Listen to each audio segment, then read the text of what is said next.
Welcome my dear students. আগের দিন আমরা দ্রবণ চ্যাপ্টারের যে পার্ট 2 পড়েছিলাম, সেখানে দ্রবণের সংখ্যাগত ধর্মগুলির প্রথম একটি পড়েছিলাম। আজ আমরা শুরু করব দ্রবণের সংখ্যাগত ধর্মের দ্বিতীয় যে ধর্মটি আছে সেটি হলো কি, স্ফুটনাঙ্কের উন্নয়ন। এই স্ফুটনাঙ্কের উন্নয়ন পড়ার আগে আমাদেরকে জানতে হবে স্ফুটনাঙ্ক কী। প্রত্যেকেই আমরা জানি যে উষ্ণতায় তরল ফুটতে শুরু করে সেটাই হচ্ছে স্ফুটনাঙ্ক। কিন্তু এখানে আমাদের একটু চেঞ্জ করতে হবে স্ফুটনাঙ্কের ডেফিনেশন হিসেবে বলা যেতে পারে যে উষ্ণতায় তরলের বাষ্পচাপ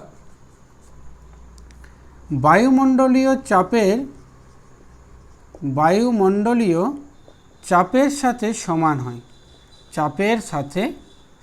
হয়,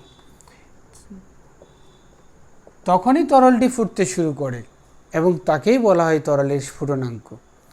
এই তরলের স্ফুটনাঙ্ক তরলের বাষ্পচাপের সাথে অনন্যক, অর্থাৎ আমরা লিখতে পারি বয়লিং পয়েন্ট অর স্ফুটনাঙ্ক inversely proportional to the vapour pressure. বাষ্পচাপের সাথে ব্যস্তানুপাতিক, অর্থাৎ বাষ্পচাপ যত কম হবে সেক্ষেত্রে স্ফুটনাঙ্ক তার তত বেশি হবে। বাষ্পচাপ যেখানে বেশি সেখানে স্ফুটনাঙ্ক কম। এবার আমরা ওই আগের দিনে যে দুটো উদাহরণ আমরা লিখেছিলাম সেই দুটো উদাহরণই আবার লিখব। একদিকে আমরা আঁকবো বিশুদ্ধ দ্রাবকের জন্য যে পাত্রটা এঁকেছিলাম সেটা, এখানে আমরা লিখলাম বিশুদ্ধ দ্রাবকের জন্য। আর এখানে যেটা এঁকেছিলাম একটি অনুদ্বায়ী এবং কঠিন দ্রাবক যোগ করে দ্রবণের জন্য। প্রত্যেকের মনে আছে এখানে আমরা এটা যদি দ্রবণ হয় আর এটা ছিল তখন বিশুদ্ধ দ্রাবক, বিশুদ্ধ দ্রাবক। এই বিশুদ্ধ দ্রাবকের ক্ষেত্রে বাষ্পের কণা সংখ্যা আমরা এঁকেছিলাম 10টি বাষ্পের কণা আমরা এঁকেছিলাম। এখানে দ্রবণের ক্ষেত্রে আমরা এঁকেছিলাম, প্রত্যেকের মনে আছে 6টি, এটা আমরা করেছিলাম 6টি বাষ্পের কণা। অর্থাৎ আমরা আগেও পড়েছি যে দ্রাব যোগ করলে কী হবে না, দ্রবণের ক্ষেত্রে বাষ্পের কণা সংখ্যা হ্রাস পায় এবং সেক্ষেত্রে বাষ্পচাপও হ্রাস পায়। এবার 25 ডিগ্রি সেন্টিগ্রেডে এটি এবং এই বাষ্পের চাপ আমরা দেখতে পাচ্ছি। এখন যদি মনে করি যে মনে করা হচ্ছে যে এখানে বায়ুমণ্ডলীয় চাপ আমরা মনে করছি 30 atm, যেটা কিন্তু সম্পূর্ণ আমরা কনসিডার করে নিচ্ছি, এটা কিন্তু বাস্তবে সম্ভব নয়। বাস্তবে আমরা আগের দিন পড়েছিলাম যে বায়ুমণ্ডলীয় চাপ সেখানে হয়েছিল 1 atm equals to 760 mm of Hg বা 760 টর। আজকে আমরা পড়লাম যে মনে করছি যে এটা হচ্ছে 30 atm। তাহলে 25 ডিগ্রি সেন্টিগ্রেড উষ্ণতায় এখানে 10টি বাষ্পের কণা আছে, অর্থাৎ এখন এটির বাষ্পচাপ হচ্ছে 10 atm আর এখানে 6টি বাষ্পের কণা আছে, তাই এটা মনে করছি 6 atm। তাহলে এখানে আমরা উষ্ণতা বৃদ্ধির সাথে সাথে বিশুদ্ধ দ্রাবকের বাষ্পের কণা সংখ্যাও বৃদ্ধি পাবে এবং সেক্ষেত্রে আমাদের কী হবে, বাষ্পচাপও বৃদ্ধি পাবে।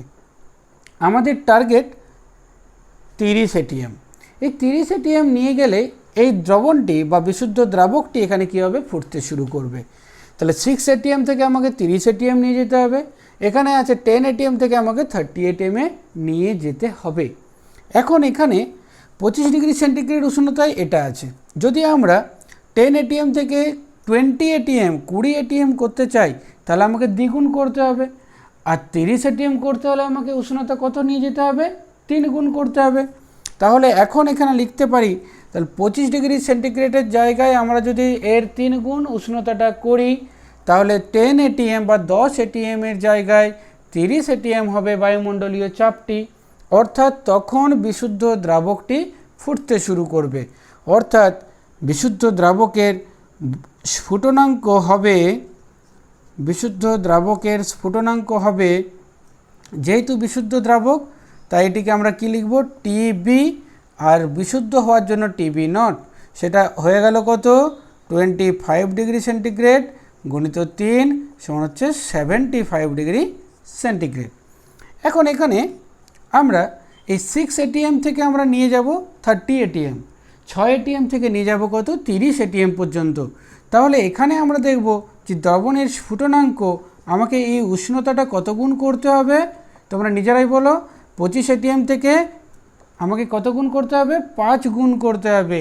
তাহলে স্ফুটনাঙ্ক হবে 25 degree centigrade into 5, 125 degree centigrade. এটি হচ্ছে দ্রবণের বয়েলিং টেম্পারেচার, মানে হচ্ছে টিবি। এটা হচ্ছে টিবি নট, এটা হচ্ছে টিবি। তাহলে টিবি নট হলো কার, বিশুদ্ধ দ্রাবকের স্ফুটনাঙ্ক। টিবি কার হলো না, দ্রবণের স্ফুটনাঙ্ক।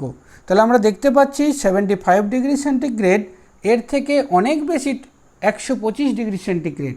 তাহলে কার স্ফুটনাঙ্ক বেশি হয়ে গেল, অবশ্যই দ্রবণের। দ্রবণের বাষ্পচাপ কম, তাই এখানে দ্রবণের স্ফুটনাঙ্ক হয়ে গেল বেশি। এই যে পার্থক্য বা উন্নয়ন কতটা হয়েছে, কতটা মান বেশি হয়েছে, সেটা আমরা লিখব এখানে। স্ফুটনাঙ্কের উন্নয়ন এটা হচ্ছে ডেল টিবি, কতটা পার্থক্য হয়েছে সেটা হচ্ছে কি না, টিবি কোনটা বড়, 125 degree centigrade, TB minus TB not. এবার আগের বারের মতোই যেমন আমরা ফার্স্ট পড়েছিলাম বাষ্পচাপ সংক্রান্ত রাউল্টের সূত্র, তারপরে আমরা পড়েছি বাষ্পচাপের আপেক্ষিক অবনমন সংক্রান্ত রাউল্টের সূত্র। এবার আমরা পড়ব স্ফুটনাঙ্কের উন্নয়ন সংক্রান্ত রাউল্টের সূত্র। আমরা রাউল্টের সূত্রটা লিখে নিই। কোনো বিশুদ্ধ দ্রাবকে একটি অনুদ্বায়ী তড়িৎ অবিশ্লেষ্য কঠিন দ্রাবক দ্রবীভূত করা হলে দ্রবণের যে স্ফুটনাঙ্কের উন্নয়ন ঘটে, যেটা একটু আগে করলাম, ডেল্টা টিবি, যে স্ফুটনাঙ্কের উন্নয়ন ঘটে তা দ্রবণের মোলাল গাঢ়ত্বের সাথে সমানুপাতিক। অর্থাৎ ডেল্টা টিবি ভেরিসেস স্মল এম, আমরা মোলাল গাঢ়ত্বকে কী দ্বারা প্রকাশ করেছি, স্মল এম দ্বারা। যেহেতু ভেরিসেস বা সমানুপাতিক, তার জন্য এখানে আমরা কি বসাবো, একটি ধ্রুবক বসাবো, delta TB equals to K B into M. এই সূত্রটি আমরা এখান থেকে পেলাম। এই কে বি হলো একটি ধ্রুবক, যেটাকে আমরা করতে পারি ইবুলিওস্কোপিক কনস্ট্যান্ট, বা বলতে পারি স্ফুটনাঙ্ক উন্নয়ন ধ্রুবক। তা আমরা কি বলতে পারি, স্ফুটনাঙ্ক উন্নয়ন ধ্রুবক, ইবুলিওস্কোপিক কনস্ট্যান্ট বা স্ফুটনাঙ্ক উন্নয়ন ধ্রুবক। এর একক আছে, একক হলো কেলভিন, কেজি, মোল ইনভার্স বা কে পার মোলালিটি। এই দুটো ধ্রুবক। এখানে যদি ডিগ্রি সেন্টিগ্রেড থাকে তাও চলবে, degree centigrade, KG, mole inverse. এবার আমরা কি করব না, এই সূত্রটার সাহায্যে থেকে আমরা কেবি সম্পর্কে কিছু নলেজ রাখব। এই কেবি নির্দিষ্ট দ্রাবকের জন্য নির্দিষ্ট, কোনোদিন জলের কেবি এর মান কখনোই পরিবর্তন হবে না। আমরা এখানে লিখেছি জলের কেবি সমান 0.515 কেলভিন কেজি মোল ইনভার্স। বলতে কি বুঝো, 1000 গ্রাম বিশুদ্ধ জলে একটি অনুদ্বায়ী তড়িৎ অবিশ্লেষ্য দ্রাব যোগ করলে দ্রবণের স্ফুটনাঙ্কের উন্নয়ন হয় 0.515 কেলভিন। অর্থাৎ এই জলের কেবি এর মান অপরিবর্তিত। নিচে লিখব প্রতিটি দ্রাবকের জন্য, প্রতিটি দ্রাবকের উপর নির্ভর করে, দ্রাবকের জন্য কেবি এর মান নির্দিষ্ট, চেঞ্জ হয় না, কখনোই চেঞ্জ হয় না। আর একটা লাইন আমরা এখানে লিখব, সেটা হচ্ছে কি না, 100 গ্রাম দ্রাবকের কেবি সমান হচ্ছে 10 ইন্টু 1000 গ্রাম দ্রাবকের কেবি। অর্থাৎ 100 গ্রাম দ্রাবকের জন্য যে কেবি এর মান আমরা পাবো, সেটি 1000 গ্রাম দ্রাবকের কেবি এর মানের তুলনায় 10 গুণ বেশি হবে। এই লাইনটা আমাদের কিন্তু এখানে প্রয়োজন আছে। আমরা এই সূত্রটি, যেটা আমরা একটু del TB equals to KB into M, এই সূত্রটা পেয়েছি। এই সূত্রটা থেকে আমরা কি করব না, দ্রাবের আণবিক ভর M2 নির্ণয় করব। দ্রাবের আণবিক ভর নির্ণয়। মনে করি W1 গ্রাম দ্রাবকে W2 গ্রাম দ্রাব যার আণবিক ভর M2 উপস্থিত। অর্থাৎ আমরা লিখতে পারি W1 গ্রাম দ্রাবকে W2 বাই M2 মোল দ্রাব উপস্থিত। কারণ আমরা জানি W2 কে তার আণবিক ভর দ্বারা ডিভাইড করলে আমরা মোল সংখ্যা পেয়ে যাব। 1 গ্রাম দ্রাবকে W2 by M2 into W1 মোল দ্রাব উপস্থিত। 1000 গ্রাম দ্রাবকে equals to W2 into 1000 divide by W1টা সামনে করলাম ইন্টু M2 মোল। আমরা মোলালিটির ডেফিনেশন পড়ার সাথে সাথে আমরা দেখেছিলাম 1000 গ্রাম দ্রাবকে যত মোল দ্রাব উপস্থিত থাকে সেটি সেই দ্রবণের মোলাল গাঢ়ত্ব বা মোলালিটি। অর্থাৎ 1000 গ্রাম দ্রাবকে W2 into 1000 divide by W1 into M2 mole দ্রাব উপস্থিত। অর্থাৎ দ্রবণের মোলাল গাঢ়ত্ব বা মোলালিটি M, সেটা হয়ে গেল এটা W2 into 1000 divide by W1 into M2। এই M এর মানটা আমরা ওখানে বসাবো। অর্থাৎ সূত্রটা হয়ে গেল। এখন নতুন করে যে সূত্রটা আমরা পেলাম, del TB equals to KB into M. এইমাত্র আমরা এম পেলাম কি না W2 into 1000 W2 into 1000 1000 divide by আমরা লিখতে পারি W1 ইন্টু M2। এই সূত্রটা দিয়ে সমস্ত নিউমেরিক্যাল আমরা করতে পারবো। তাছাড়াও কেউ চাইলে এটা লিখতে পারো TB minus TB not equals to KB into W2 গণিত 1000 divide by W1 into M2। আমরা প্রত্যেকে জানি যে কেবি এর মান ডিগ্রি সেন্টিগ্রেড থাকুক অ্যান্ড কেলভিনে থাকুক, কোনো চেঞ্জ করার প্রয়োজন নেই। কেবি এর মান একটি ধ্রুবক, শুধুমাত্র আমরা মানটুকু বসাবো এখানে। যেমন জলের ক্ষেত্রে 0.515 বা 0.52 এই দুটো মানেই কিন্তু অ্যাপ্লিকেবল। আমরা এই দুটো মান একদম ফিক্সড লিখব। তাতে সেটা degree centigrade, KG, mole inverse থাকতে পারে, তাতে থাকতে পারে কেলভিন, কেজি, মোল ইনভার্স। আমরা শুধু মানটুকু লিখব। এখানে লিখে রাখি জলের ক্ষেত্রে TB not equals two 100 degree centigrade, 100 degree centigrade, বা আমরা লিখতে পারি 373 কেলভিন।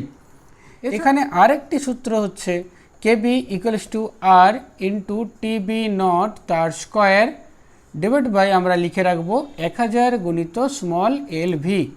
এই সূত্রটাও কখনো কখনো দরকার হতে পারে। কেবি এর মান আমরা তো জানি ইবুলিওস্কোপিক ধ্রুবক, আর এর মান হয়ে গেল 8.314, যে কে ইনভার্স মোল ইনভার্স। এখানে টিবি নট হয়ে গেল কি না উষ্ণতা ইন কেলভিন স্কেল। এটি কিন্তু আমরা মনে রাখব বিশুদ্ধ দ্রাবকের, এটি হচ্ছে বিশুদ্ধ দ্রাবকের স্ফুটনাঙ্ক। কিন্তু মনে রাখবো কি না অবশ্যই কেলভিন স্কেলে। এলভি এটা হচ্ছে কি না লেটেন্ট হিট অফ ভ্যাপোরাইজেশন। এটি কিন্তু অবশ্যই গ্রাম প্রতি গ্রামে প্রতি গ্রামের জন্য, এটা হচ্ছে প্রতি গ্রামের জন্য, এটা মনে রাখতে হবে। এটা হচ্ছে লেটেন্ট হিট অফ ভেপারাইজেশন বা বাষ্পীভবনের লিনতাপ। অবশ্যই এটা কিন্তু মনে রাখতে হবে কিসের জন্য, বাষ্পীভবনের লিনতাপ আর প্রতি গ্রামের জন্য স্মল এলভি। আমরা একটি গ্রাফ আঁকবো। এই গ্রাফটি হচ্ছে কি না, যেখানে বাষ্পচাপ ভার্সেস টেম্পারেচার। এখানে যদি আমরা গ্রাফটা আঁকার চেষ্টা করি, আমরা এমনিতেও জানি যে বিশুদ্ধ দ্রাবকের ক্ষেত্রে বাষ্পচাপ সামান্য হলেও বেশি হয়, তার জন্য এই স্টিপটা হবে বাষ্পচাপ কার না, এটি হচ্ছে বিশুদ্ধ দ্রাবকে, আর এটা হলো কার না, এটি হচ্ছে কি না দ্রবণের। এখানে হচ্ছে 1 atm বায়ুমণ্ডলীয় চাপ, 1 atm অ্যাটমসফেরিক প্রেশার, সেটা যখন এখানে কাট করবে তাহলে যেটা আসবে সেটা হচ্ছে কি, এই উষ্ণতাতে কি হবে, টিবি নট, যেখানে বিশুদ্ধ দ্রাবক, এটি হচ্ছে বিশুদ্ধ দ্রাবক আর এটি হচ্ছে দ্রবণ। কেন একটু উপরে নিচে লিখেছি না, আমরা বললাম যে বিশুদ্ধ দ্রাবকের বাষ্পচাপ দ্রবণের থেকে সামান্য হলেও বেশি হয়, তাহলে দ্রবণে যখন কাট করবে, দ্রবণে যখন এই টেম্পারেচার প্রেশারটা টাচ করে যাবে, এটা হচ্ছে টিবি। আর এই যে আমরা গ্যাপটা পেলাম, এই গ্যাপটা হচ্ছে ডেল টিবি। এই গ্রাফটি হওয়ার পর আমরা কি করব না, বিভিন্ন ধরনের কিছু 3টে বা 4টা নিউমেরিক্যাল করে দেখি, অঙ্কগুলো এই সূত্রের সাহায্যে আমরা করতে পারছি কিনা একবার দেখি। আমরা একটি অঙ্ক লিখেছি এখানে, 0.3 গ্রাম ইউরিয়াকে 50 গ্রাম জলে দ্রবীভূত করা হলো। তো 50 গ্রাম এবং 0.3 গ্রাম এই দুটোর মধ্যে 50 গ্রাম বেশি, তাই আমরা লিখে নেব W1 হয়ে গেল 50 গ্রাম, W2 হয়ে যাবে সেটা হচ্ছে 0.3 গ্রাম। যেহেতু ইউরিয়ার অর্থাৎ যেটা দ্রাব, তার আণবিক ভর, দ্রাবকে আমরা সবসময় 2 দ্বারা প্রকাশ করব, M2 হয়ে যাবে 60, আর M1 যদিও আমাদের জানা সেটা হচ্ছে জল, তাই 18 গ্রাম। আর কেবি সমান দেওয়া আছে কত না 0.52 কেলভিন কেজি মোল ইনভার্স। এখন এখানে জলের ক্ষেত্রে আমরা জানি জলের টিবি নট সমান হয়ে গেল 100 ডিগ্রি সেন্টিগ্রেড বা 373 কেলভিন। আমরা ওই আগের সূত্রটাতেই আমরা শুধুমাত্র বসিয়ে দেব, যে সূত্রটা আমরা পেয়েছি টিবি মাইনাস টিবি নট। আমাদেরকে নির্ণয় করতে হবে কি না, টিবি যেটা হচ্ছে দ্রবণের স্ফুটনাঙ্ক হচ্ছে টিবি বয়লিং টেম্পারেচার, এটা নট নেই, নট দেওয়া মানে হচ্ছে কি না, এটি হচ্ছে বিশুদ্ধ দ্রাবকের স্ফুটনাঙ্ক, তো টিবি আমরা নির্ণয় করব। এই সূত্রটা আমরা যদি বসাই, কেবি গণিত W2 into 1000 divide by W1 into M2, তাহলে আমরা দেখো টিবি মাইনাস 373 সমান হয়ে গেল কেবি 0.52 গণিত W2 হচ্ছে 0.3, 1000 ডিভাইড বাই আমরা W1 মানে হচ্ছে 50 গণিত M2 মানে হচ্ছে 60। সুতরাং আমরা দেখতে পাচ্ছি টিবি মাইনাস 373, এটা নিজেরা ক্যালকুলেট করতে পারো, 0.052, অর্থাৎ টিবি মানে হচ্ছে দ্রবণের স্ফুটনাঙ্ক হবে সামান্য হলেও বেশি, এটা কিন্তু কেলভিনে লিখব, বা কেউ যদি মনে করতে চাই বা এটা আমরা ডিগ্রি সেন্টিগ্রেডেও লিখতে পারি।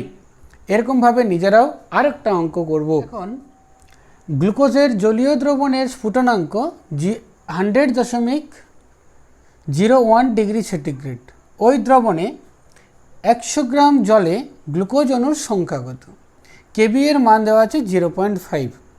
আমরা এখানে গ্লুকোজের মোল সংখ্যা নির্ণয় করব, তাহলে সূত্রটা থেকে আমরা দেখতে পাচ্ছি TB 100.01 degree centigrade, TB not সেখানে আমরা জানি 100 ডিগ্রি সেন্টিগ্রেড, তাহলে এখানে ডেল টিবি সমান আমরা নির্ণয় করতে পারবো 100.01 মাইনাস 100 সমান 0.01।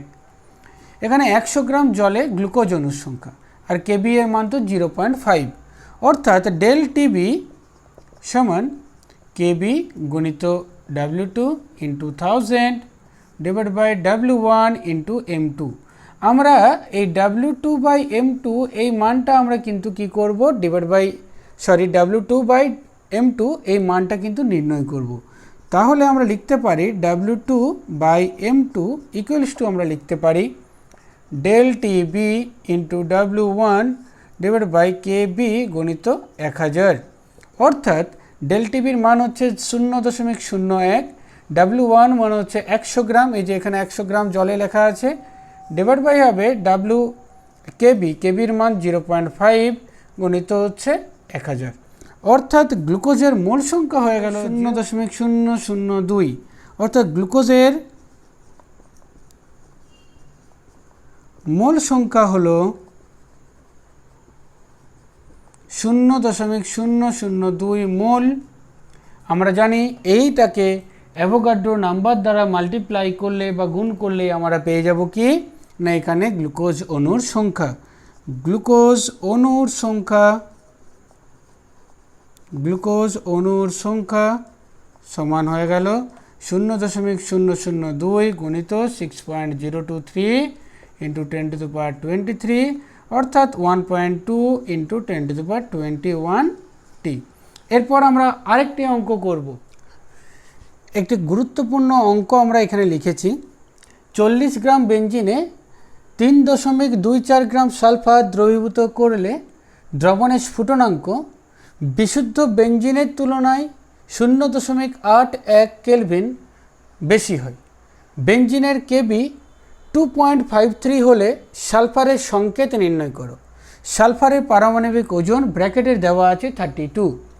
এখন আমরা এখানে লিখব, যেহেতু 40 গ্রাম এবং 3.24 গ্রামের মধ্যে 40 গ্রাম বেশি, তাই আমরা লিখব W1 হয়ে যাবে 40 গ্রাম, W2 হবে 3.24 গ্রাম। এই যে এখানে লেখা আছে দ্রবণের স্ফুটনাঙ্ক বিশুদ্ধ বেঞ্জিনের তুলনায় 0.81 কেলভিন বেশি, তাই আমরা লিখব del TB ইকুয়ালস টু 0.81। এখানে বেঞ্জিনের কেবি কিন্তু দেওয়া আছে, বেঞ্জিনের কেবি 2.53। আর এই যে সালফারের পারমাণবিক ওজন আছে 32, তাহলে মনে করি সালফারের সংকেত SN। তাহলে M2 যেটা দেওয়া নেই সেটা হবে N সংখ্যক S পরমাণু আছে, N সংখ্যক S পরমাণু আছে, অর্থাৎ 32 গুণিত N, এটাই হলো এই সালফারের আণবিক ভর। এটা যদি আমরা ওখানে সূত্রটাতে পুট করি তাহলে কি হচ্ছে দেখি, del TB equals to KB গুণিত W2 গুণিত 1000 divide by W1 into M2। অর্থাৎ আমরা এখানে যদি বসাই del TBর মান হচ্ছে 0.81, কেবির মান 2.53 ইন্টু W2 যেটা হচ্ছে 3.24 ইন্টু 1000 আসছে, ডিভাইড বাই W1 এর মান তো আমরা দেখতে পাচ্ছি 40, আর M2 এর মান আছে 32 গুণিত N। N এর মান যদি এখান থেকে আমরা নির্ণয় করি, N এর মান যদি আমরা নির্ণয় করি 2.53 ইন্টু 3.24 ইন্টু 1000 ডিভাইড বাই 40 গুণিত 32 গুণিত 0.81, তাহলে এটা 7.9 অ্যাপ্রক্সিমেটলি 8 আসবে। অর্থাৎ এখানে সালফারের সংকেত তখন হয়ে গেল কোনটা, সালফারের সংকেত হয়ে গেল S8। এছাড়াও আরেকটা নিউমেরিক্যাল আমরা করতে পারি।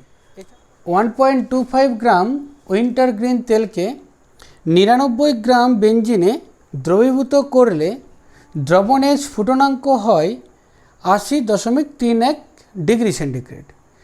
যৌগটির আণবিক ভর নির্ণয় করো। বিশুদ্ধ বেঞ্জিনের স্ফুটনাঙ্ক 80.10 ডিগ্রি সেন্টিগ্রেড, কেবি সমান হচ্ছে 2.53। আমরা অঙ্কটা সহজেই করতে পারবো। নিজেরা এক কাজ করি, কিভাবে আছে সেভাবে লিখে নিই তাড়াতাড়ি করে। অর্থাৎ এখানে W1 হয়ে গেল 99 গ্রাম, W2 দেওয়া আছে 1.25 গ্রাম, দ্রবণের স্ফুটনাঙ্ক TB সেটা আছে 80.31 ডিগ্রি সেন্টিগ্রেড, TB নট দেওয়া রয়েছে বিশুদ্ধ বেঞ্জিনের স্ফুটনাঙ্ক 80.10 ডিগ্রি সেন্টিগ্রেড।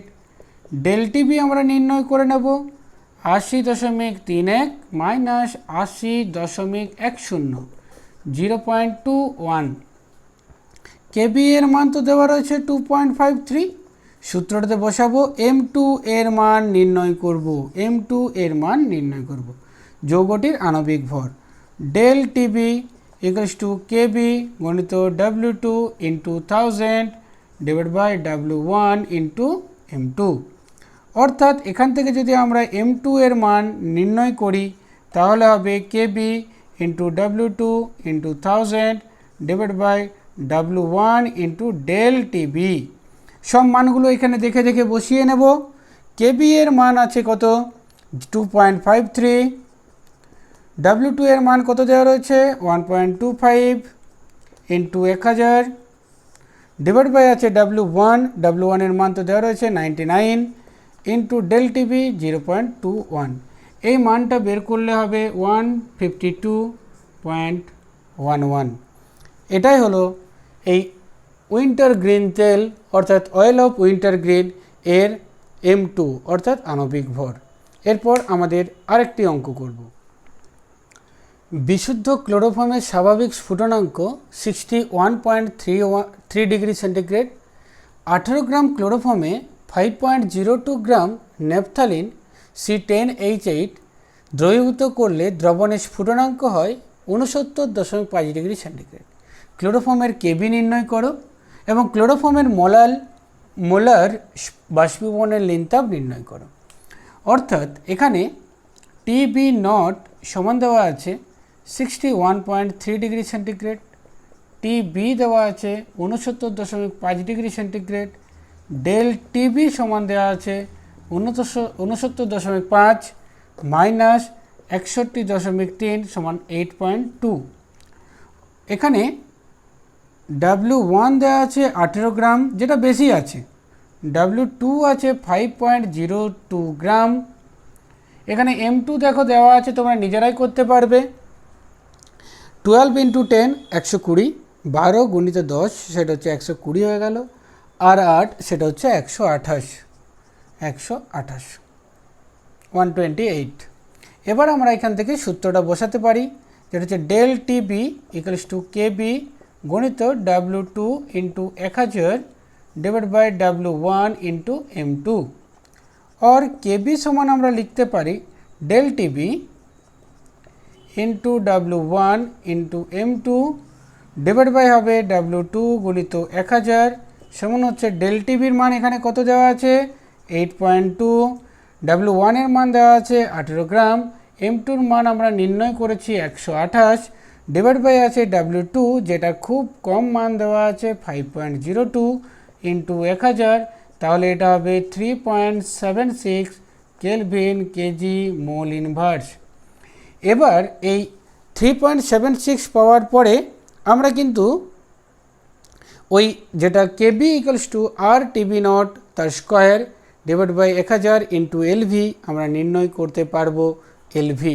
এরপর আমরা যদি KB equals to R TB naught তার square divide by 1000 into LV বের করতে পারি, সূত্রটা বসাই, তাহলে আমরা এলভি বের করতে পারবো কেবি সেটা হচ্ছে কিনা আর 8.314 ইন্টু টিবি নট যেটা হচ্ছে কি না বিশুদ্ধ দ্রাবকের স্ফুটনাঙ্ক 273 প্লাস 61.3, এটা কিন্তু অবশ্যই কিসে করব আমরা কেলভিনে করে নিলাম, ডিভাইড বাই আমরা করব 1000 গণিত কেবি এর মান 3.76। এই মানটা যদি বেরোয় তাহলে আমাদের মান বেরোবে 247.11, কিন্তু এটা অবশ্যই হবে কি না পার গ্রাম, এটা হচ্ছে পার গ্রাম। এবার আমাদেরকে দেখতে হবে ক্লোরোফর্মের মোলার, ক্লোরোফর্ম CHCl3 সমান হচ্ছে 12 প্লাস 1 প্লাস 35.5 ইন্টু 3 অর্থাৎ 119.5। এবার আমরা ওই ফাইনাল আনসারটা লিখতে পারবো ক্লোরোফর্মের মোলার বাষ্পীভবনের লিনতাপ, ক্লোরোফর্মের এটা যেহেতু প্রতি গ্রামের জন্য এটা দিয়ে গুণ করতে হবে, মোলার বাষ্পীভবনের লীন তাপ সমান 247.11 গুণিত 119.5, যা হবে সেটা হবে জুল, তবে হ্যাঁ এটাকে যদি আমরা 1000 দিয়ে ভাগ করি তাহলে 29.53 কেজি পার, তখন এটা মোল আনসার আসবে। ব্যাস, এটা এই অঙ্কটার সাহায্যে আমরা কি করলাম না, স্ফুটনাঙ্কের উন্নয়ন অর্থাৎ দ্রবণের দ্বিতীয় যে সংখ্যাগত ধর্ম সেটা আমরা শেষ করলাম। আগামী দুটো ক্লাসের মধ্যে এই দ্রবণ চ্যাপ্টারটি শেষ হয়ে যাবে। বাই।